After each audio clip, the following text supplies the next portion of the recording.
Tekken 5 was a very important release for its franchise. It was the first game I played on the PlayStation 2, and from what I garnered, it made a massive impact onto the fighting game industry as well as revitalizing Tekken's competitive scene. But what's really important today is the following question. Is the music in Tekken 5 good? Let's find out.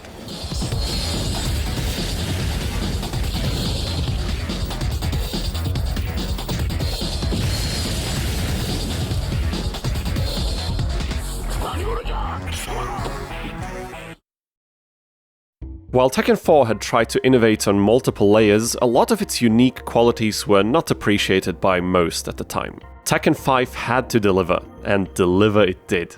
Simple stage layouts, a bigger roster, new characters with a fresh design and massive fan appeal, a completely rebranded Devil Within mode that promised to build onto the addicting gameplay of Tekken Force while also finally answering some important questions in the story. Well, we all know how that turned out. The first customization mode in the franchise, Ghost Battles, one of the craziest and most infuriating boss fights in a fighting game to date. God, I love Jinpachi and his stage. It's like they realized Heihachi was too bland of a final boss in Tekken 4 and they just did the same thing but way more over the top. I mean, look at this menace. All of that is accompanied by a musical score spanning 23 tracks created by familiar names such as Akitaka Toyama, Ryo Hamamoto, Satoru Kosaki, Yu Miyake, Hiroshi Okubo, as well as some new names, being Tetsukazu Nakanashi, Yoshihito Yano, Junichi Nakatsuru, Ryuichi Takeda, and Kota Takahashi. That's a lot of musical contributors, and I probably mispronounced every single one of them. Sorry for that. In this video, I will cover every one of these tracks, analyzing their musical qualities that I find particularly interesting, while giving my personal opinion on why I enjoy them or why I don't. Music is subjective at the end of the day, so keep that in mind while you listen to my endless ramblings. Similarly to my last two OST analyses, I will not cover any ending movie music. I will also not cover any arcade versions, but I will make sure to listen to them and tell you should I prefer one of them over the console version. With all of that out of the way, let's take a trip down memory lane with little Dino over here, who just got his brand new PlayStation 2 and boots up Tekken 5 for the very first time.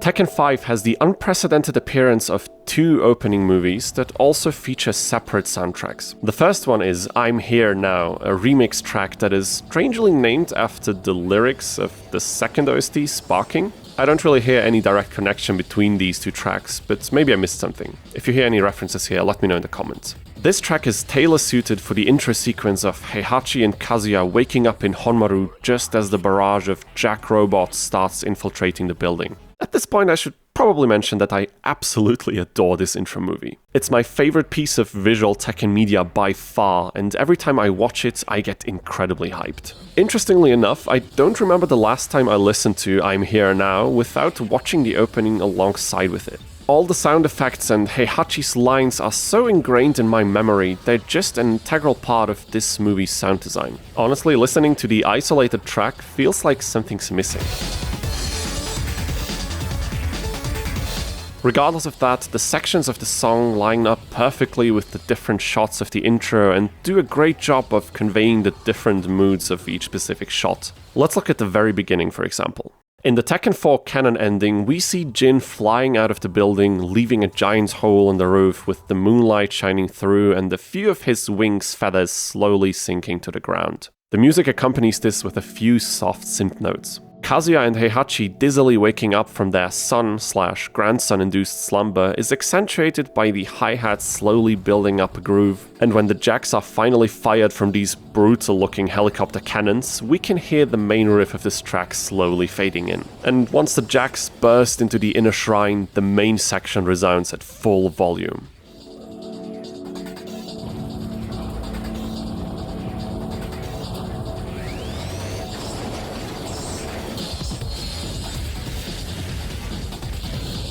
I really enjoy this electronic main riff, especially once it's accompanied by some of the higher synth arpeggios that constantly move between left, right, and center panning.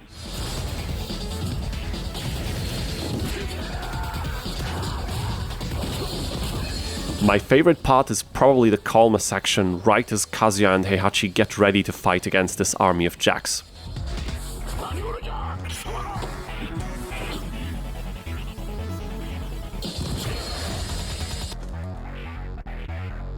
It perfectly conveys the insane suspense of this moment, as both fighters quickly glance through the room to figure out how to survive. I love how the drums reappear out of nowhere as they both strike a jack down with a single blow.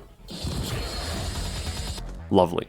I want to compliment this track's ability to create an insanely memorable and recognizable experience without having an overarching melody holding the whole tune together. We do get a short melodic idea occasionally, which is also used to close this track off at the end, but the actual memorability comes from the groovy rhythm and the high synth arpeggios mentioned earlier. The latter are especially beautiful in how they create enough movement in the music to keep me engaged, but never force themselves into the spotlight. They also subtly introduce a harmonic progression that prevents this track from becoming stale and repetitive.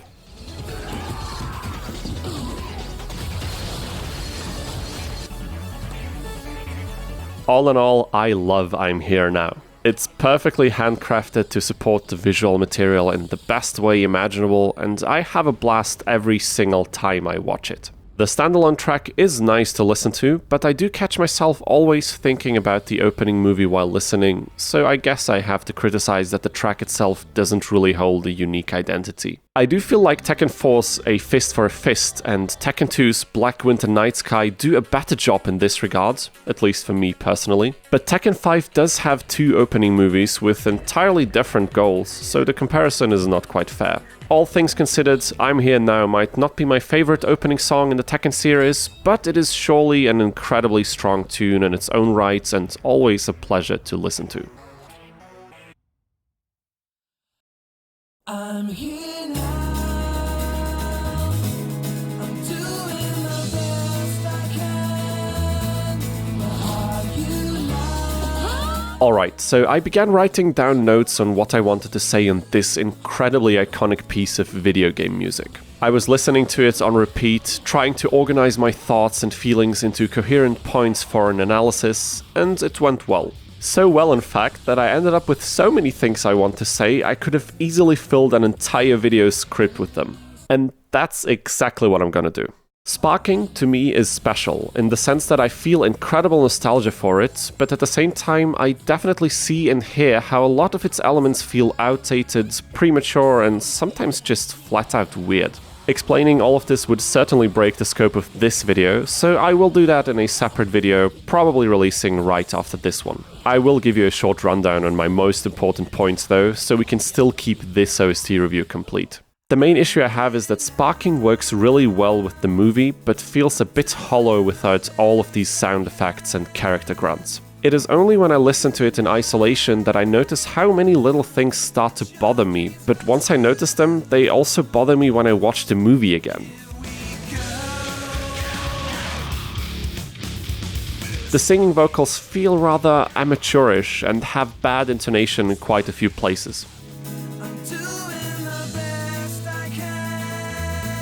The rapping is alright and sounds genuine, I suppose, but there are some rather weak attempts at using distorted singing and even flat-out screaming that, well, fall kinda flat.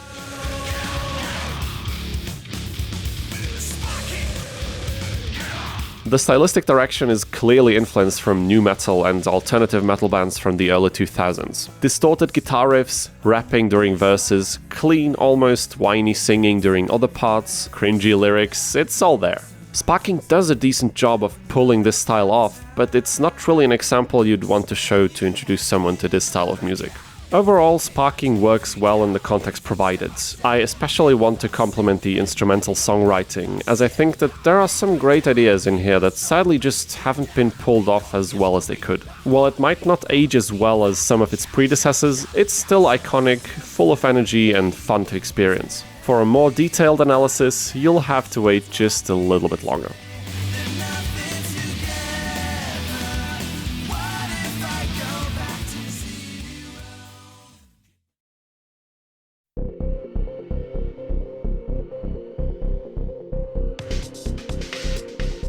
Next up is Mode Select, and once again I believe this is a first off for the series. This track plays as the general menu music before you enter any game modes, and will also play when you're in the customization mode. Definitely the reason why I remember this tune so well.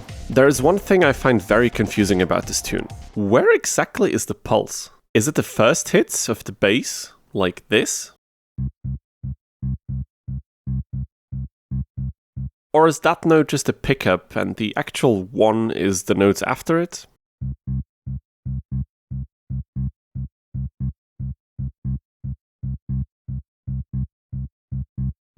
The more I listen to it, the more I'm sure it's the former, especially because that's where the kick drum enters with a 4 to the floor beat.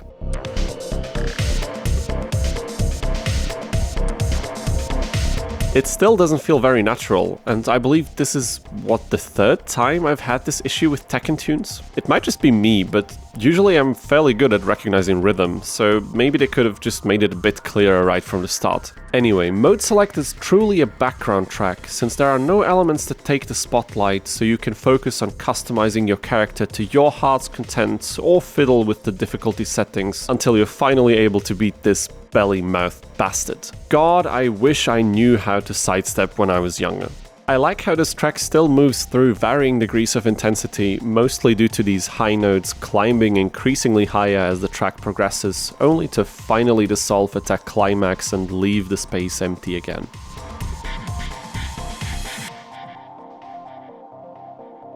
Sounds very nice and is a neat trick to create a tension arc that is not too in your face. Lovely. The overall vibe I get here is being in the locker room or backstage area just before a huge show, getting prepared for what's to come, already hearing the muffled sounds of the placeholder music through the walls. It definitely gets me hyped for some action, but also doesn't stress me to hurry up and take my time getting fully ready. Considering that this is Tekken's first attempt at a track of this kind, I like it a lot. Mode Select does everything it's supposed to and doesn't get boring even after many minutes of idling in the menus. Great tune.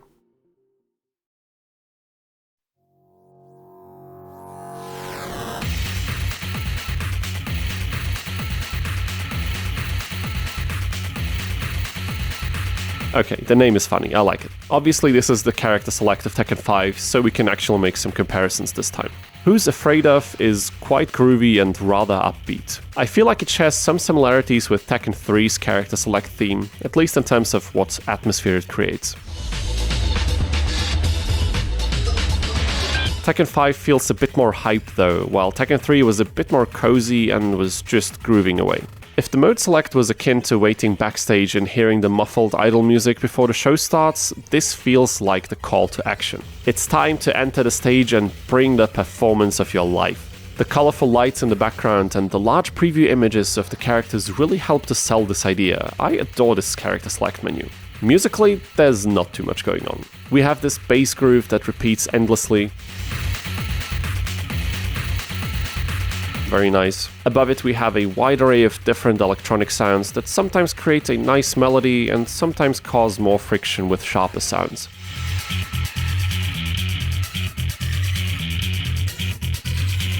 Just enough variety to keep me engaged while I carefully choose who I'm going to play. I like it a lot. I would say it's one of the stronger character select themes for sure.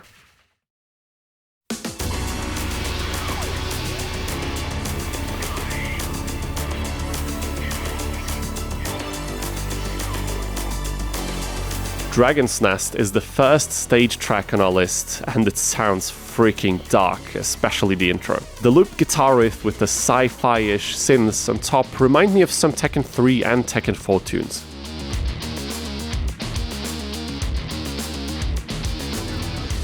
I love that, unlike in Tekken 4, the mix on this rather rock-centric tune is still very much enjoyable.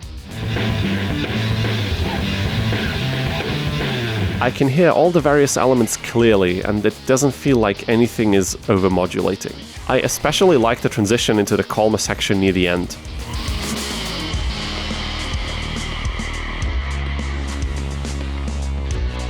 The guitar disappears while everything else moves more into the spotlight. I also love the synths. They once again sound ethereal to me.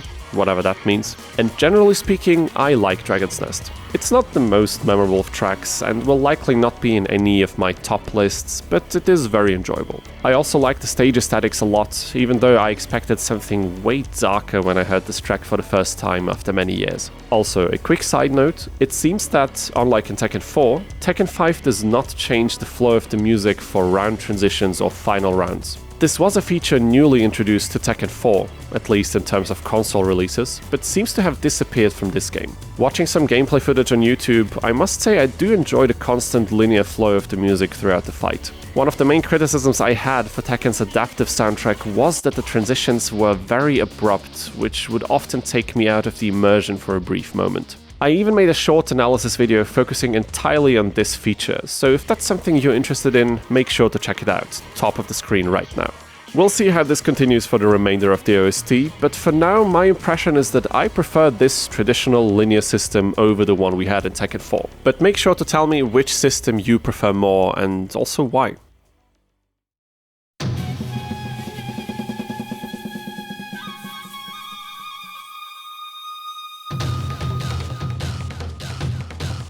Red Hot Fist follows a trend that we've seen in earlier iterations. A temple or similarly East Asian background location, a heavy focus on percussion and acoustic drumming paired with some typical elements like the minor pentatonic scale or the sometimes referred to as Japanese mode. While I generally like this combination of stylistic elements, this track does grow a bit tedious after a short while. Also, I don't enjoy this particular drop between sections around 1 minute and 20 seconds.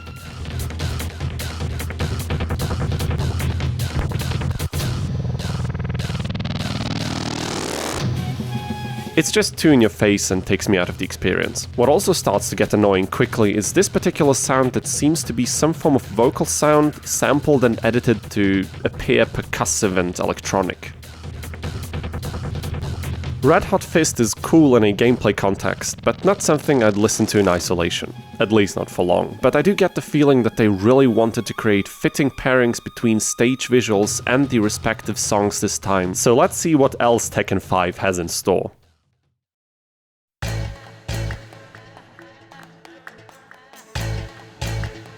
Once again, I feel like this track belongs on a darker stage. Imagine Formless like water on the Infinite Azure 2 stage from Tekken 7. What a combination that would have been for my Tekken 7 years, had Namco not decided to make the jukebox a PlayStation exclusive back then.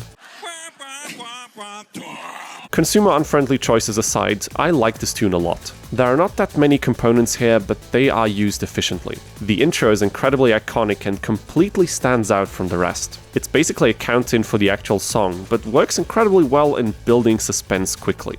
The underlying bass groove is just busy enough to keep me engaged, and the Tekken Tag-esque piano chords on top warm my heart. Briefly after, some singing is added as well, but is delicate enough to not ruin the track's established atmosphere.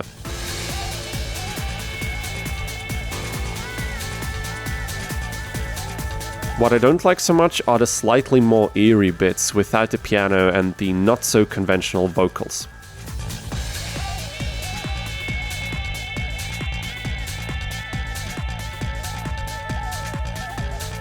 But they pass quickly and don't bother me to any relevant extent. At least they shake things up and add variety. I'm a fan of Formless like water, and I definitely see it higher up than the previous songs too. Very nice.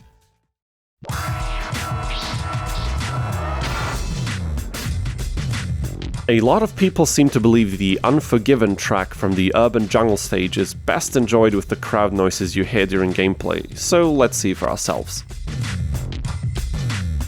Without the crowd, the track is rather minimalist. The drum kit is decently busy, the bass plays a steady and slightly evil bass line, setting the mood perfectly. I love it.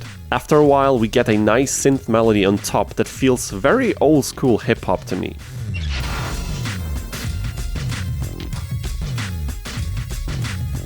Amazing pairing with the stage visuals. The melodic motif afterwards also fits very nicely over this, especially when combined with the first one. Unforgiven feels very raw and underground. It instantly puts me in the mood to listen to some classic Mobb Deep again, which is always nice. Once you add in the aforementioned crowd noises, the atmosphere changes slightly.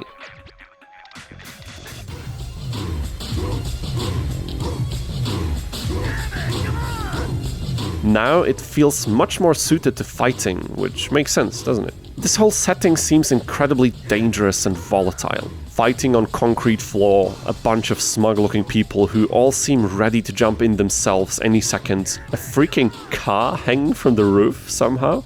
I very much appreciate the noises added, because the wow sounds from the crowd are synced up with the pulse of the song, which is an easy thing to achieve, but adds so much to the flow of the overall sound experience. I also like the one dude shouting every now and then, amongst some other phrases. One gripe I have with this is that Bruce, who definitely fits into this setting stylistically, almost matches the pulse of the music and crowd with his Muay Thai bobbing. Almost. If you follow it long enough, they slowly but steadily move apart, which is a little bit sad, but I guess you wouldn't really notice while playing, since you'll not be standing around for 2 minutes straight only looking at Bruce's feet, will you? Am I weird for doing this? You have no rhythm. You'll never be able to beat me. Anyway, my takeaway from this song is that I actually enjoy both versions a lot. The crowd and the hype man really sell me on the immersion of fighting in this place, and since I love the general idea of urban jungle, that's a huge plus in my book. The, let's call it, instrumental version, I much prefer for listening outside of the game though. It reminds me of 90s old school rap music that I love to listen to from time to time, and is the first time I hear something like this from the Tekken team. I sincerely hope it's not the last time. Unforgiven is awesome, and I'd easily say it's my favorite stage track so far. Case closed.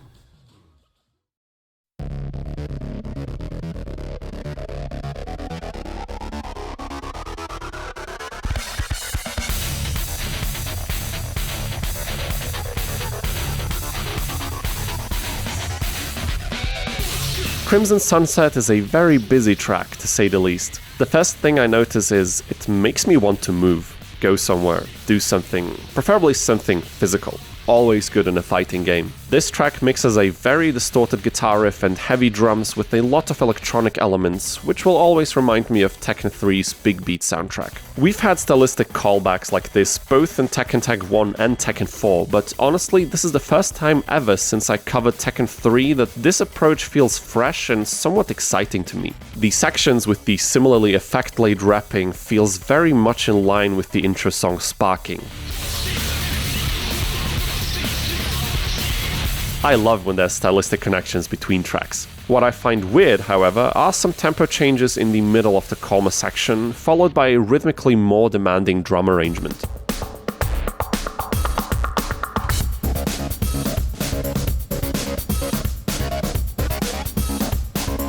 This did throw me out of the loop on my first few listens, and it still feels like a questionable choice, but I suppose the more you listen to it, the more you come to expect and maybe even appreciate it.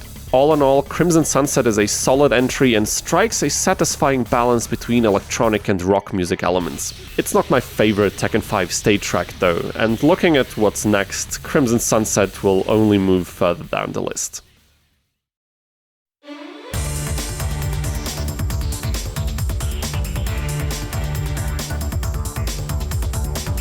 You know, before I started doing this series, I was not a Tekken music connoisseur like some of you undoubtedly seem to be. However, there are some pieces I always find myself returning to over the years, and one of them is Moonlit Wilderness. First off, the bass groove is awesome, and I just love the timbre of the bass here.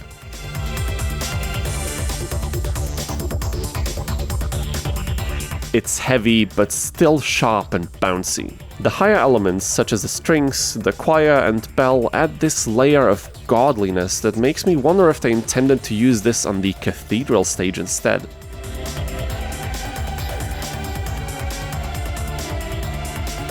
I'm glad they didn't though, but we'll get to that soon enough. Anyway, I love how the strings are the first thing that we hear, and hastily return to deliver this insanely catchy melody for the first time.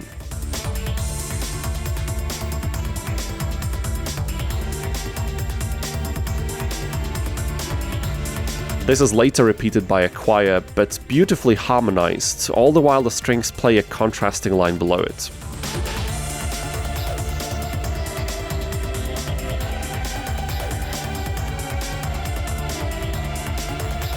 You're really rewarded for listening closely. If this increase in melodic weight and musical tension wasn't already enough, the choir climaxes into the next section, which is undoubtedly my favorite.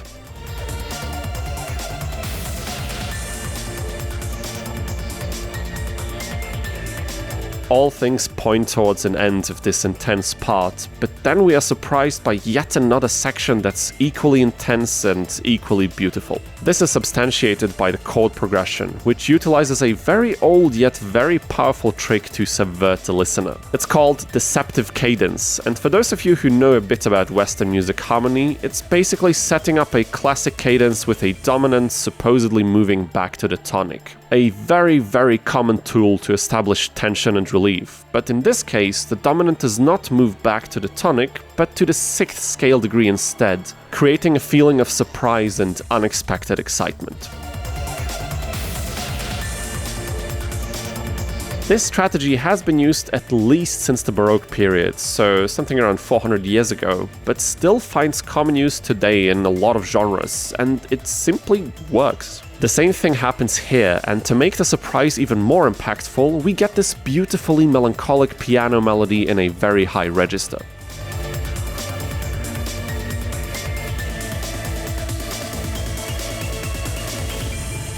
Finally, the music collapses after this insane amount of build-up, but before we return to the starting point of this whole ordeal, we get a brand new transitional section to bring us home.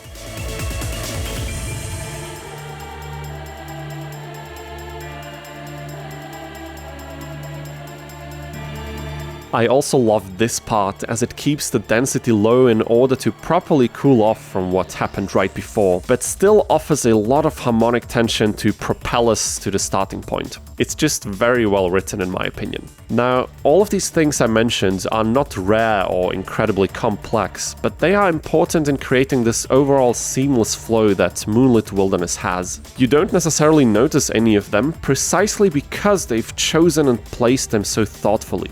Awesome. I also love the visuals of this stage, and the pairing of visuals and music is one of the absolute best in the series. In my opinion, of course. There's not much else to say here. Moonlit Wilderness remains one of my all-time favorites in this franchise, but I'm curious to see if Tekken 5 has something equally amazing in store for us.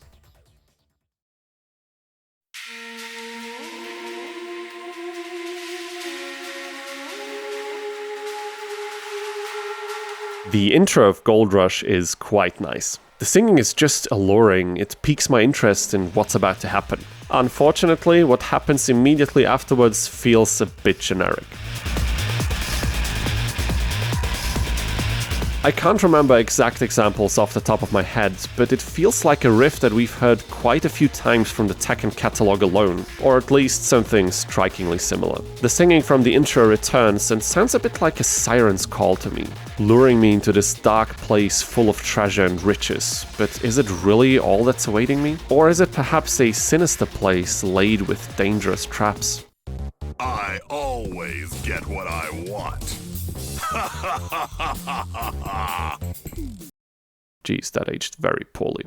Anyway, musically I don't have much to criticize here. Nothing annoying or tedious. Likewise, I don't find much to praise either. The short calm part near the end is neat, although not enough to really stand out for me.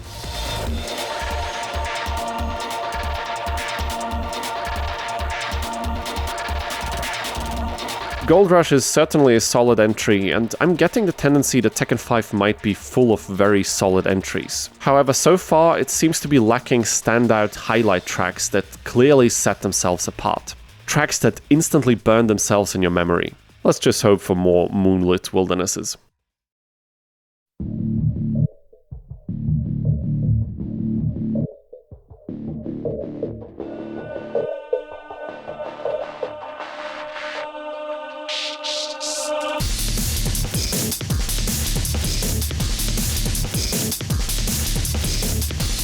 Massive Stunner plays on the Secret Garden stage, a stage I had forgotten exists, which is a shame because it's incredibly beautiful. I wanted to say that Massive Stunner feels similarly generic to Gold Rush, which I still think is true to a degree. A very basic distorted guitar riff, a staple electronic beat, some soft and mystical vocals to deliver a touch of uncertainty. The track is quite fast and the drums are very sharp in sound.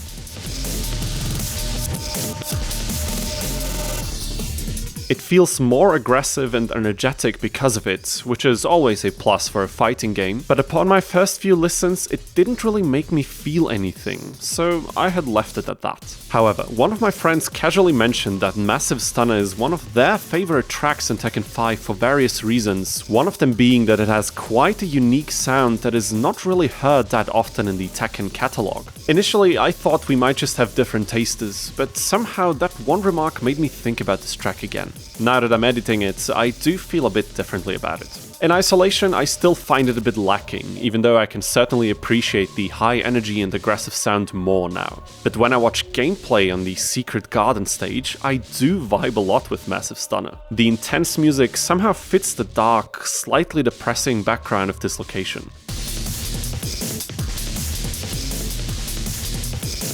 The flowers are colorful, but the sky is cloudy and dark, and the building looks old and long abandoned. This eerie feeling is underlined by the high singing sounds we can sometimes hear in the background.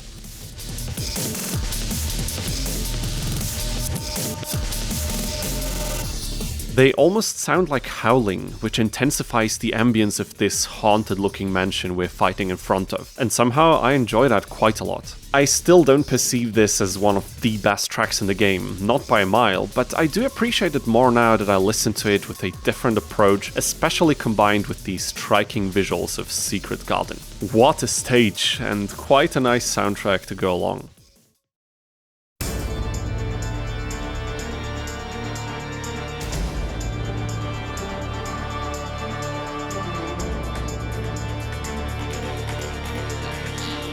We arrive at number 13, and fittingly, this track belongs to the Cathedral stage, where you typically fight this guy for the first time in Tekken history. Gosh, it was so crazy seeing Devilgen as an actual character for the first time, and he looked mad scary back in Tekken 5.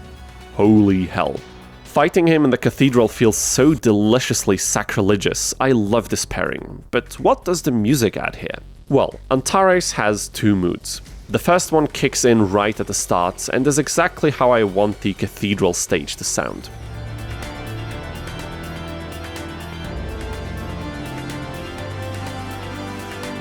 A huge organ at the forefront, some string instruments in the background, and a few electronic elements providing the groove and some additional color. I love this section so much, which makes it even worse to tell you that after a measly 30 seconds, that music does a 180 and goes back to exactly the type of sound I called out as generic and somewhat uninspired in the last two songs.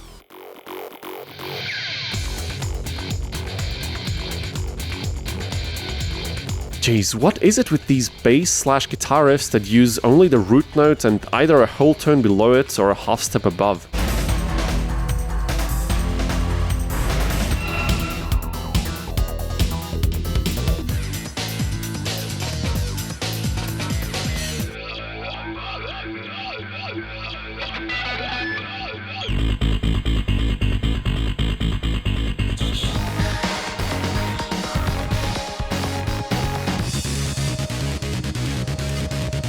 I know both are good choices for these types of rhythmically busy ideas, and the latter one is also good at building up a lot of tension, but I'm already getting tired of it. Do you guys know what I mean? Luckily, after another 30 seconds, we get the organ back for a nice transition into a part that sounds like the brass section of a huge orchestra accompanied by the already established riff.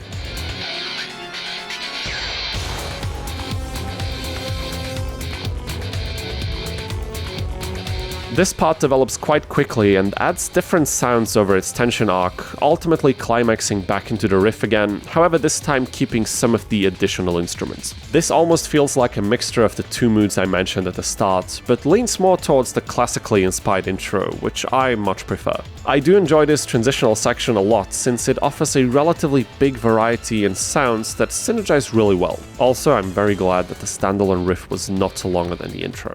Shortly after, we get sad intro one more time, thank Devil Jin, and the track fades out with a few seconds of the riff I don't enjoy so much.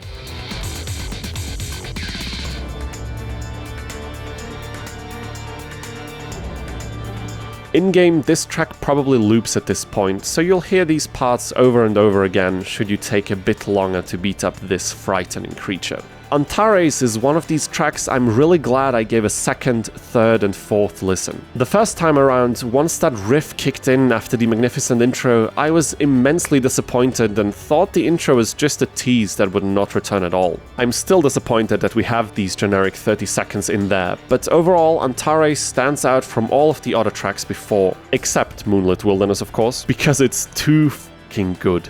Even though I'd like to remove the parts I personally find mostly uninteresting, I love everything else, and Antares does belong somewhere at the very top of Tekken 5's OST ranking.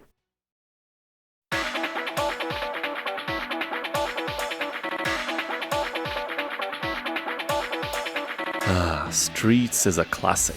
I'm continuing the script here after 2 weeks of traveling, and this tune fits perfectly as a welcome back. The intro is pure nostalgia to me, and I still find it extremely inviting. It instantly makes me want to play the game. Crazy how such a simple melody can become so ingrained in your mind. The rest of the track has a very turbulent but still comfortable vibe and reminds me of Julia's theme from Tekken 3 in that regard. The short interlude with the pentatonic melody is a nice climax and is followed up with a short chill section to calm down again.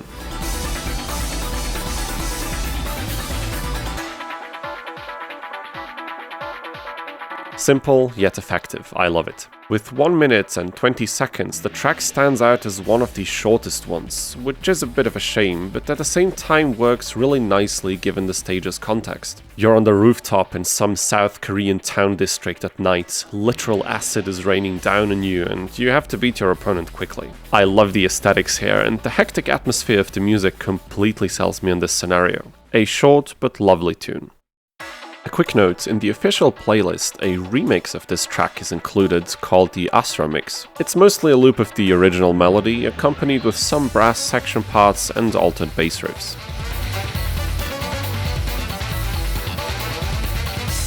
It sounds a bit like they fused Streets with Bit Crusher from Tekken 4, which I did enjoy a lot. This remix sounds quite cool most of the time, and it does change up the vibe of the original quite a bit, but some of the brass parts sound a bit too harsh for me, like this rather dissonant part for example. A cool addition for sure, but I think I prefer the original.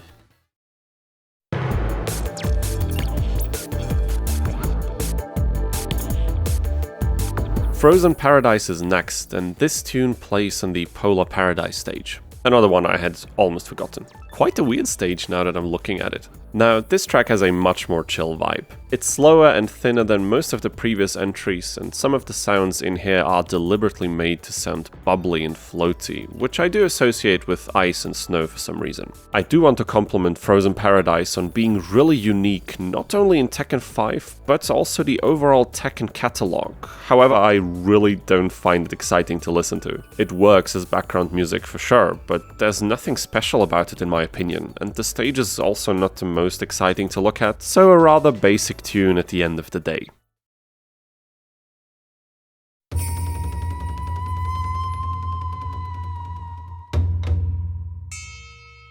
Ka-En-No-Mai is the tune for Hell's Gate, and what the heck is this stage? Just look at this, it looks completely ridiculous, but in a good way. The blood-red sky with black clouds, the radiating full moon that's eerily close for some reason, the shattered remains of what was probably a Buddhist temple, the green water on the floor, insanity.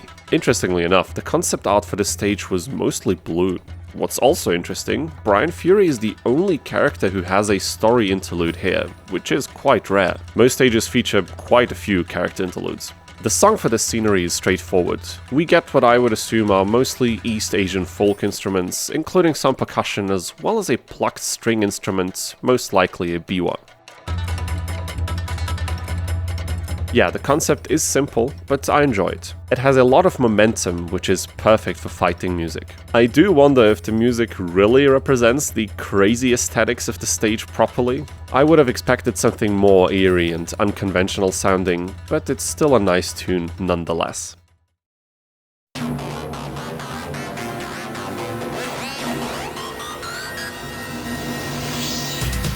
Amidst an ocean of enjoyable, albeit often very familiar grooves, it's refreshing to hear a game OST with an odd meter, in this case a 7/8 meter. If you're unfamiliar with this concept, it basically means that the music doesn't repeat after a count of 1, 2, 3, 4,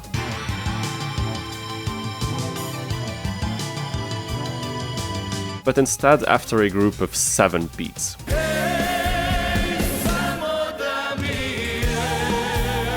This tool can be used to express different rhythmic ideas that would otherwise not really fit in a regular 4/4 or 3/4 beat, and is often associated with East Europe, but also found in many other regions all across the globe. The finicky part about this is making these grooves feel natural without having to count all the time or pay a lot of attention. In this case, I must say it's quite the opposite. The drums don't present a clear and easily understandable organization of these 7 beats, but are rather a bit more complicated and have a ton of variety in and of themselves.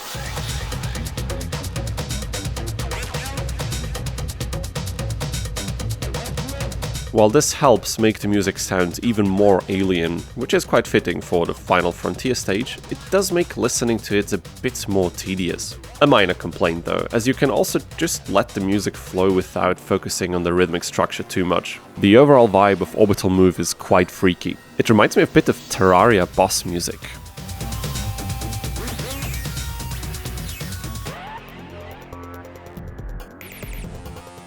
The effect and vibrato heavy melody is perfect to sell me on this slightly eerie sci-fi vibe, and it delivers another color to the already colorful variety of Tekken 5's OST. Although it sounds a bit disorganized at times, I very much enjoy Orbital Move for what it does musically, and it matches its stage very well.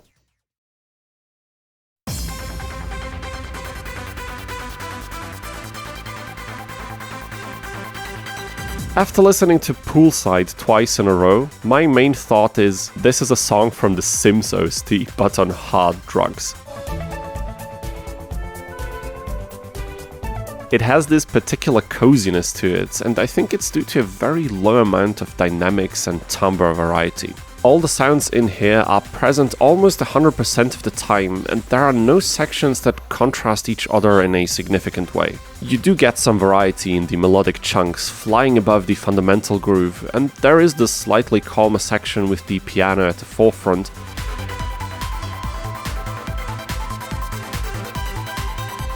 But all of that is still similar enough to blend into one general mood.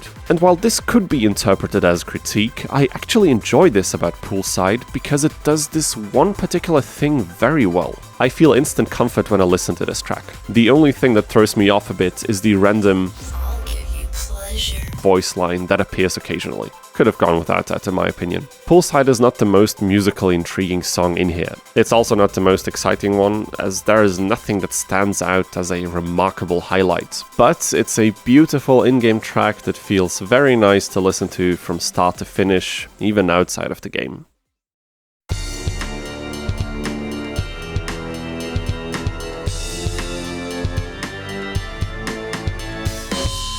Ground Zero Funk is an interesting tune. For one, it's the song for the final stage 2, which is only unlocked after unlocking Deviljin. Fittingly, the track has a very dramatic vibe with the organ intro, which is very reminiscent of Antares. There's also the vibrato-laid polyphonic singing later on, accompanied by the organ yet again.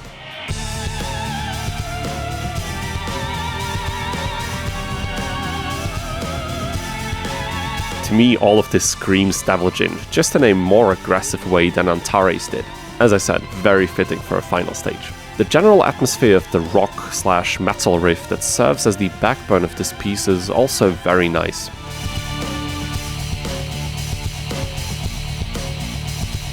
It's not overly complicated, but does enough to keep me engaged. I also like the calmer section before the singing, especially the staccato chords at the start of every phrase.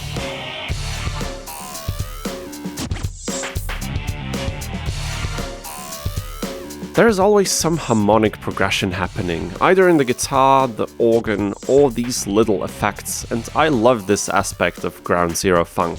Paired with the fitting in-game context, the stage visuals, and the character associated with it, everything just comes together to create this amazing piece of video game music. I love it so much. It really sounds like I'm out in this godforsaken desert, watching this humanoid devil creature fight a slightly less humanoid and equally intimidating evil spirit monster. Jinpachi always looks insane in Tekken 5, but back then, Devilgin almost looks scarier. Just look at these eyes. Ground Zero Funk is excellent. I'm not sure if it's my top 1 pick from Tekken 5, but definitely a contender, that's for sure.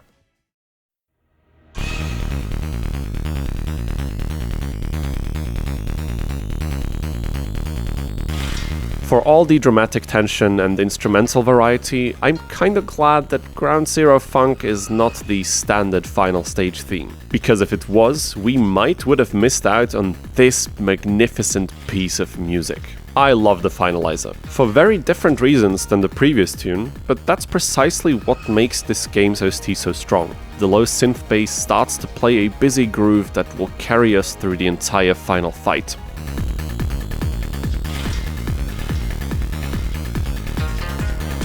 It perfectly builds up the necessary tension here. Paired with the 4 to the floor kick, it sounds like a rushed heartbeat, likely from someone who's about to fight for their dear life. Once the higher synth melody and the long notes on top join in, the track enters a completely new plane of sound.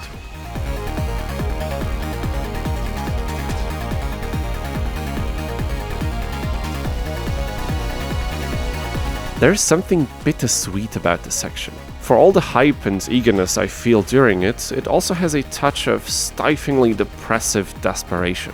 Maybe that was too many words, but I hope you understand what I mean. Yes, you fight for your life and probably the well-being of the entire human race by attempting to defeat this monstrosity in hand-to-hand combat, but for so many others, the damage is already done. So many have already crumbled under the evil forces of this world, the war between the Mishima Zaibatsu and the G-Corp, the devil powers, the murdering fighting gods of long before. Is one more victim really gonna tip the scale? Do you really matter? Okay, maybe I've been rewatching too many Evangelion clips. Back to the music. The Finalizer gives a vibe like no other track. Maybe this is partially the nostalgia speaking, since I've lost God knows how many matches to this motherfucker right here, but in terms of the immersion the music creates for me personally, I almost want to say it's second to none. In terms of doing what it's supposed to, it bears a lot of resemblance to the Inner Shrine, which is probably my favorite tune from Tekken 4. But the Finalizer offers a different flavor of this highly immersive final stage feeling, so it's difficult to compare these two against each other. I guess the Inner Shrine never quite reaches this climactic tension that we get in the Finalizer. Both are excellent tunes, of course, and the Finalizer certainly deserves a spot somewhere around the very top of the Tekken 5 OST list. Simply amazing.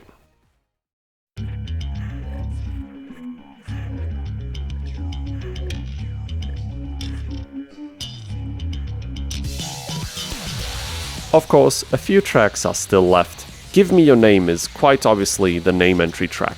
Compared to similar songs of past Tekken games, this one is quite turbulent for what's usually just a few seconds of you punching in a few letters into the scoreboard.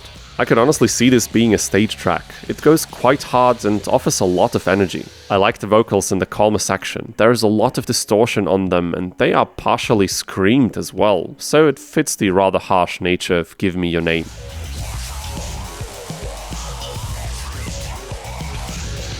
Aside from that though, it's nothing special in my eyes. A solid tune, although possibly a bit misplaced depending on how you view it. Nothing too memorable.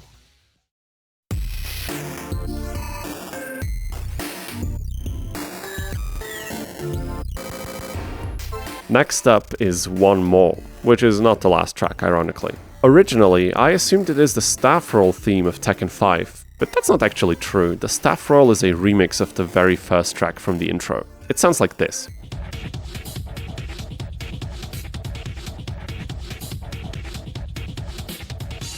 Perhaps One More is the result theme or something? Anyway, it's a rather low energy track that features a ton of harsh electronic sounds that fly around the whole panning spectrum and create very unusual rhythmic patterns.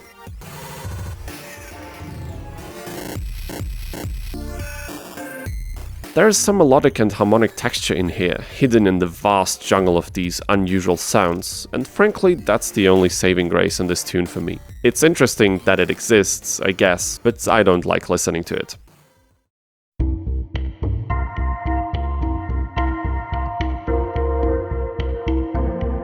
After One More, we do arrive at the final piece, however, and this one is called Neonatal. The name is already a hint, as the entire track is a clear nod towards Tekken 4's Fetus, the soundtrack that played during the prologues. Neonatal serves the same purpose, and it basically copies Fetus's musical elements to a T. The bass line is almost exactly the same, just a bit faster. The screeching sounds are gone and replaced by these melodic chunks with tons of delay on them. We also get a soft piano sound that sounds like it's taken straight from other Tekken 4 tracks.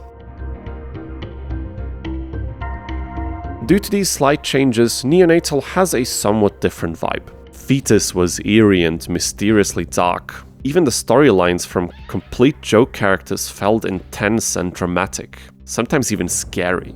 Neonatal is more balanced, and the eerie bass lines are compensated by the softer sounds on top. It still has a lot of intensity and makes me care about the characters and their struggles, but it trades some of the shock and desperation for a sense of curiosity and excitement. I love this piece a lot, and now that I can actually witness all these parallels that are clearly taken from its predecessor, I appreciate it even more. Fetus was one of the absolute best tracks from the entire franchise so far, and I'm glad it gets to live on in Tekken 5.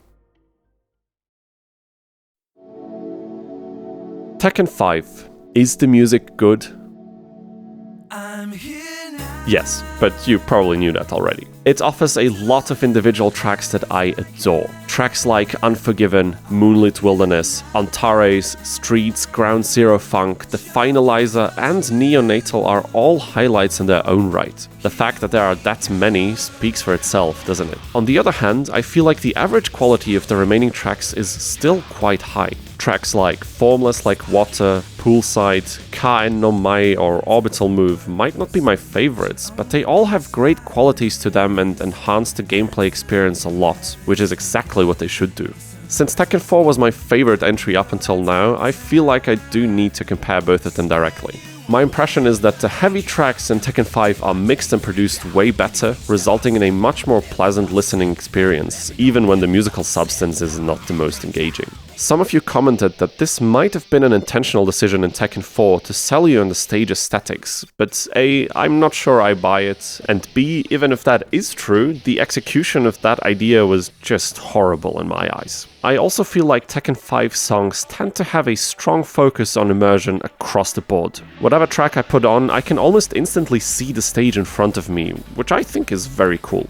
Tekken 4 was also strong in this regard, perhaps even more so, but while some Tekken 4 stage songs didn't quite have the drive of what I typically expect of a fighting game soundtrack, Tekken 5 manages to achieve both of these things a bit more often. Furthermore, there is so much variety in this OST, it's honestly insane. We have so many stylistic directions that are represented here, and as you might already know, I'm a huge fan of that.